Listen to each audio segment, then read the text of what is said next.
actually does confuse me at times. Like, I kind of wish I was. Like, I can say I'm more attracted to women as a whole than I am men, but that's about it. So you're confusing yourself too. Yeah.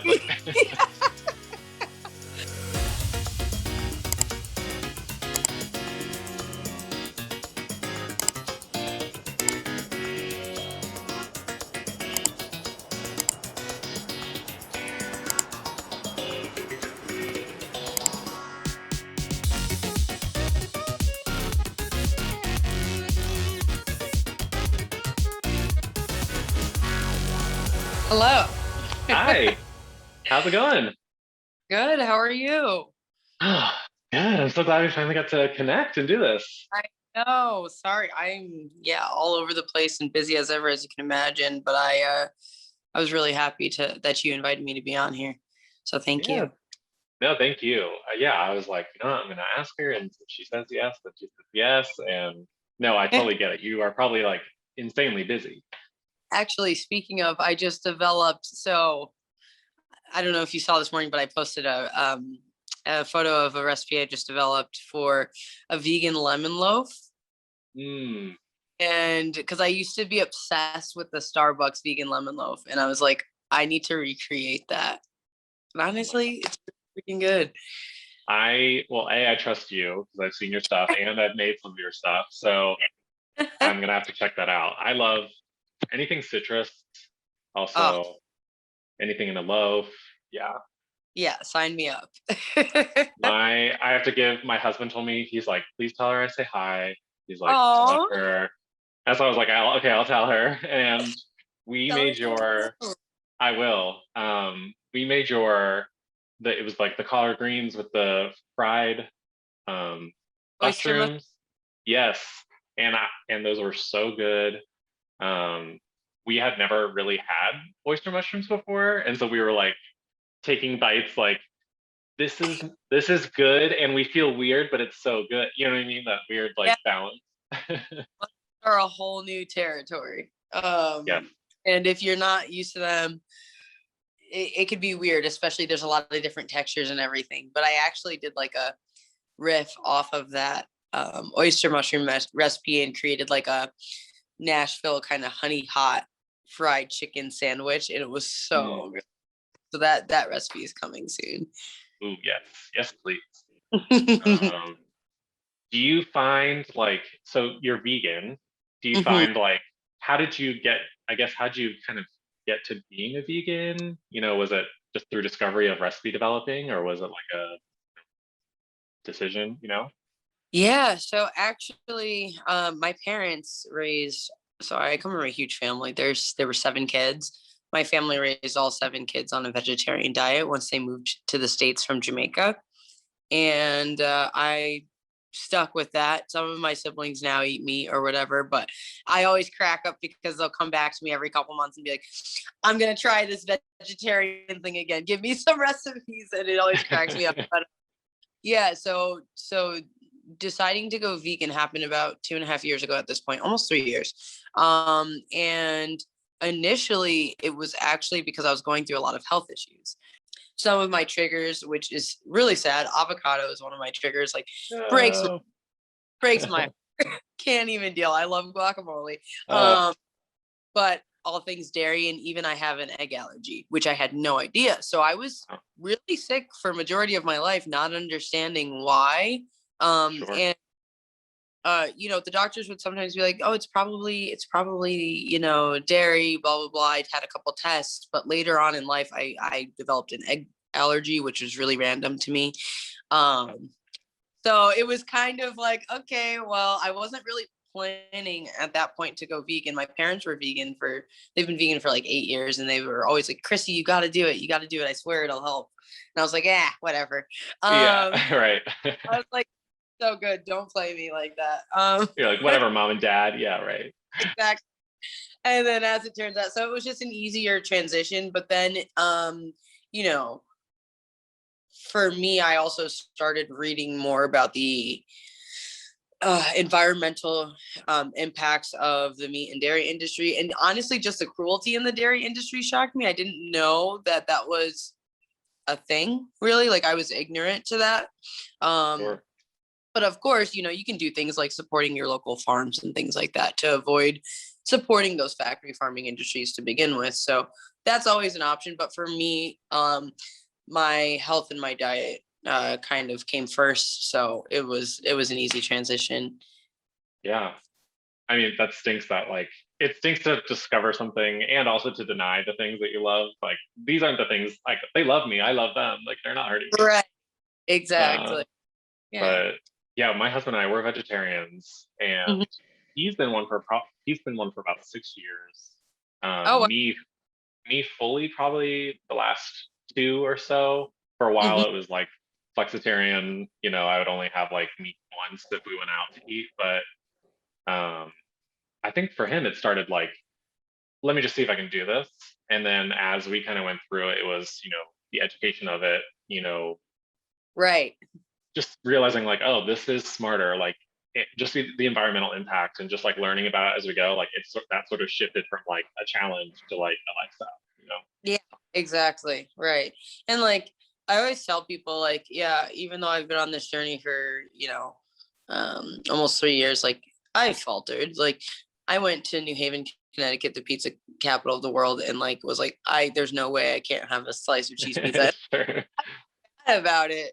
But like that's part of the process of letting go. And like, yeah, did I get sick? Absolutely. And then I beat myself up about it after. But like that's Sure. part of the process. And like one of the biggest things I try to stress to people, which I think it's sometimes harder to convey in like my videos with like Bon Appetit and stuff like that, is like I'm not telling everyone that they need to do this one way of life or anything.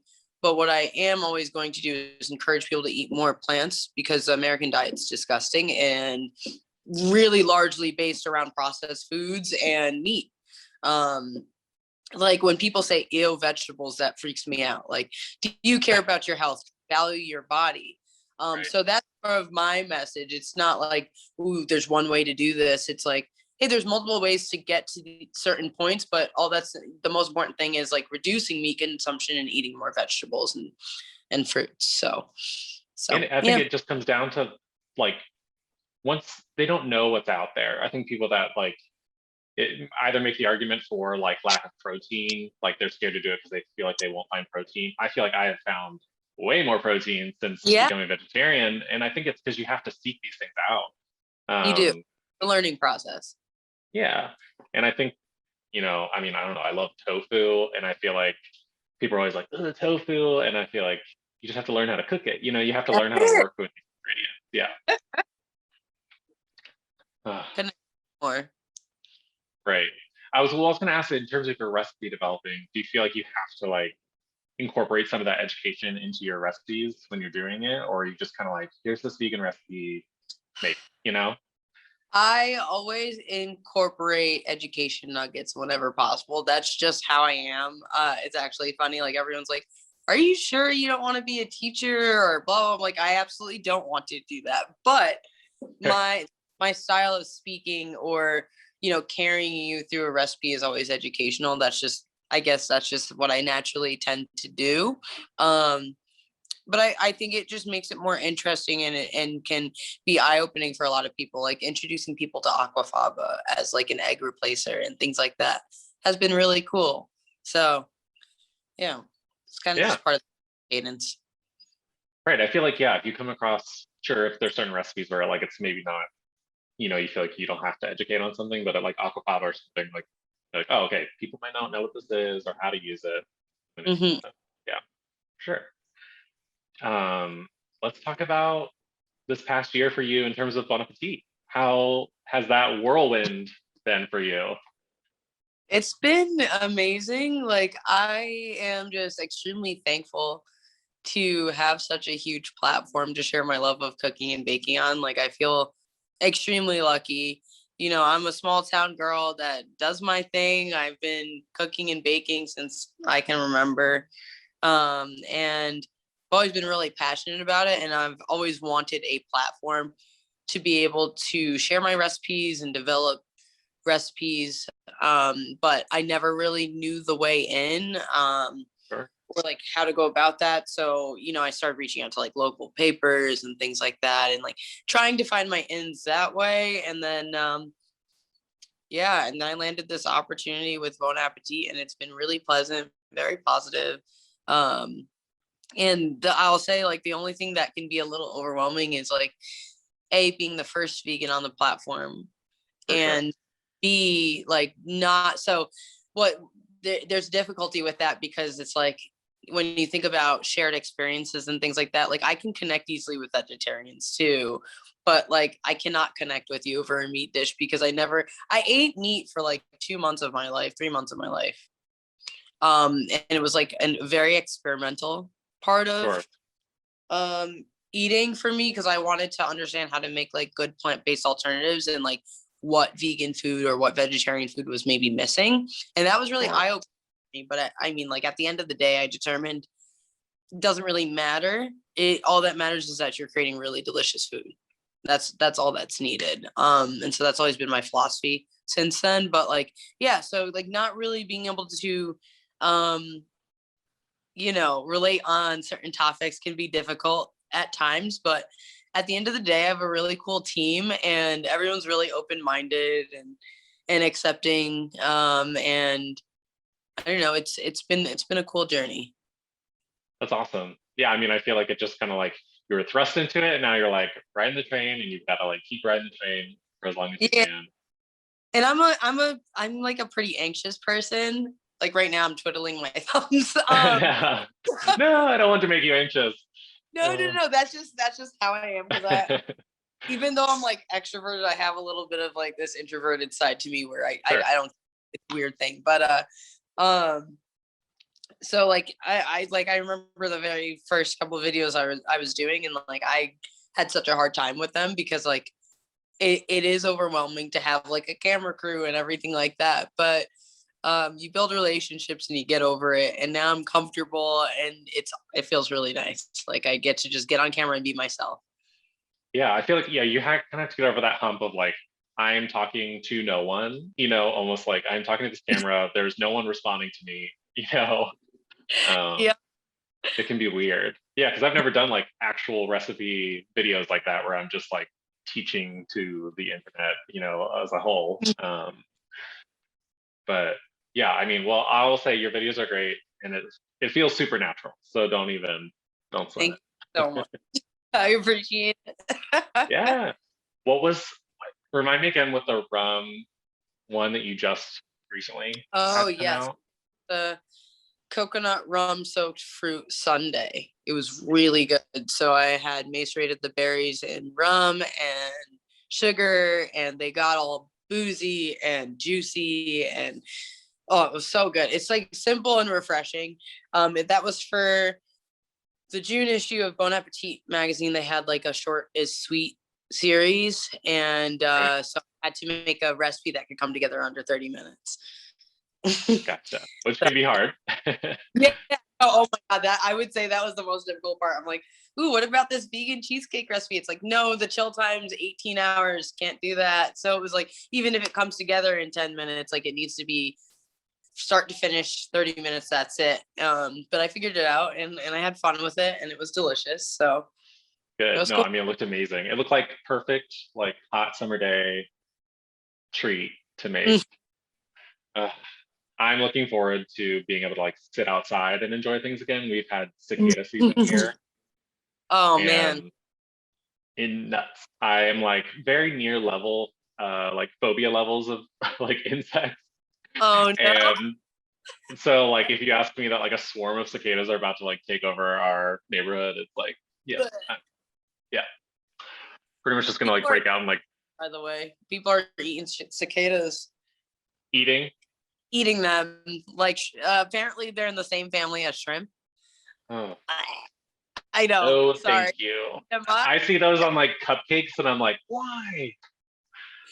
Ugh, don't ruin the cupcake. High Right, protein, I guess. Ugh. Yeah. right. Yeah, it's like I already can't look at them. Don't make me think about eating them. I Yeah. can't even Don't step work on on them. Yeah. stay inside. Gosh. No thank you. So you kind of mentioned like you obviously grew up vegetarian. Was like outside of then, raising you as a vegetarian, was like cooking or baking, was that like a part of your childhood growing up in terms of like what fostered it for you, like your own love for it?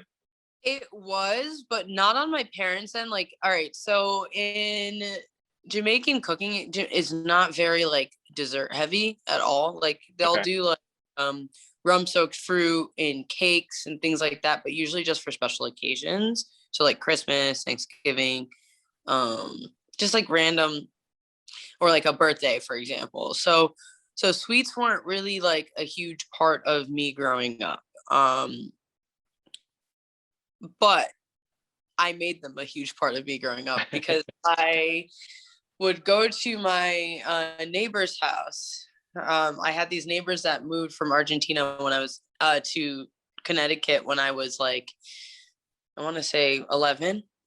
And I used to go over there every day. And, the mother, Sabrina, would just allow me to go there and use her kitchen and bake and cook to my heart's desire. And she would teach me how to make like handmade empanadas and carrot cake and blah blah blah, cookies of all sorts. So I ended up really finding my love for baking at that point in time. Um, and so I don't know. Since then, I never really stopped. Yeah. Um, but like I actually have found like I'm like reinvigorated when it comes to baking.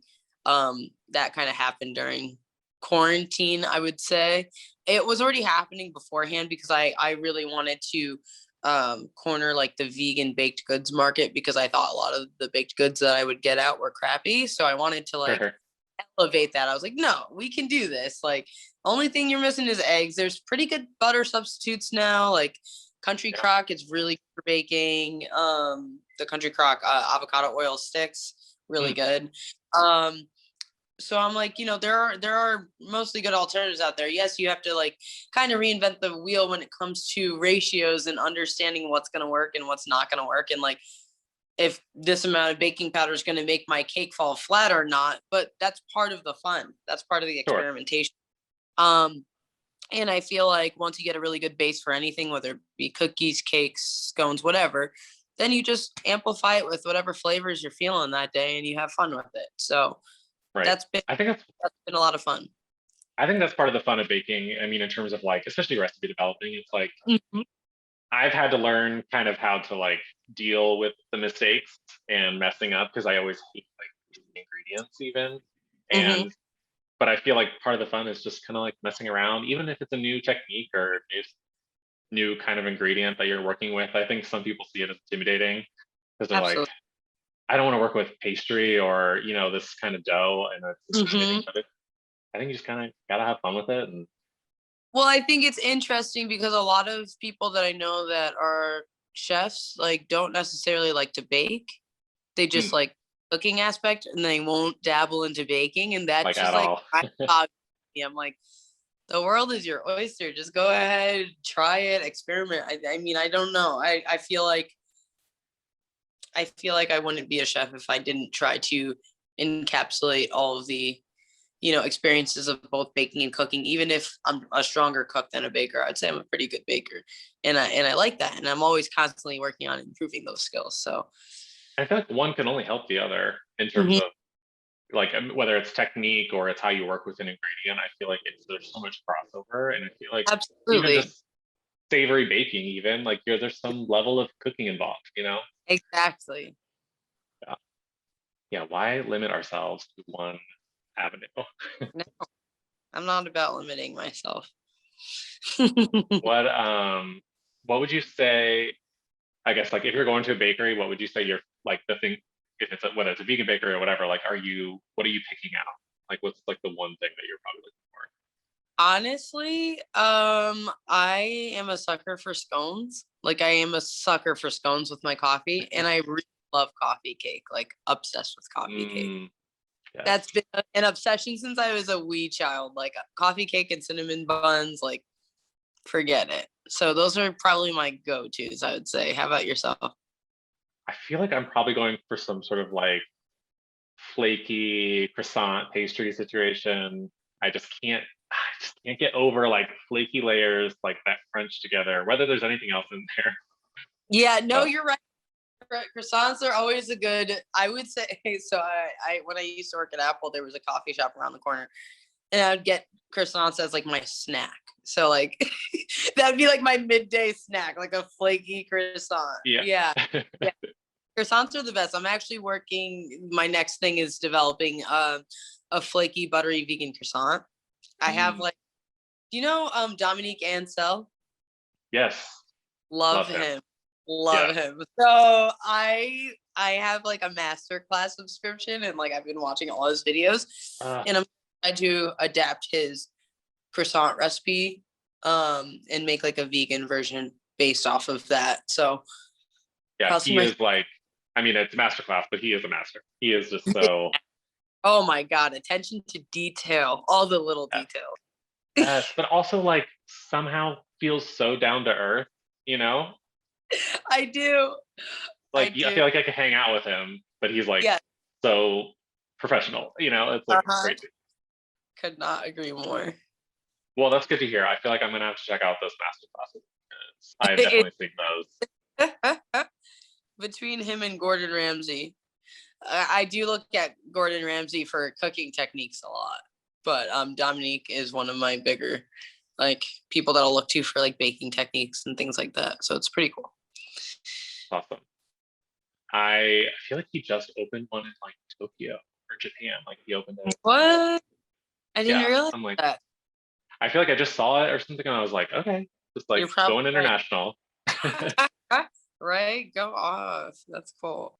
We can come back to baking, obviously, but I feel like in terms of just like maybe talking about pride, Yes, I'll be in New York this Sunday. Okay, there so you go. can't start off, but Is pride like the actual like pride happening when you're there, or is that like no, I guess it's not like they're not doing like the actual march. It's more gonna be like just like sure, a big gathering of people, and probably a couple performers or whatever. So we'll see how that goes.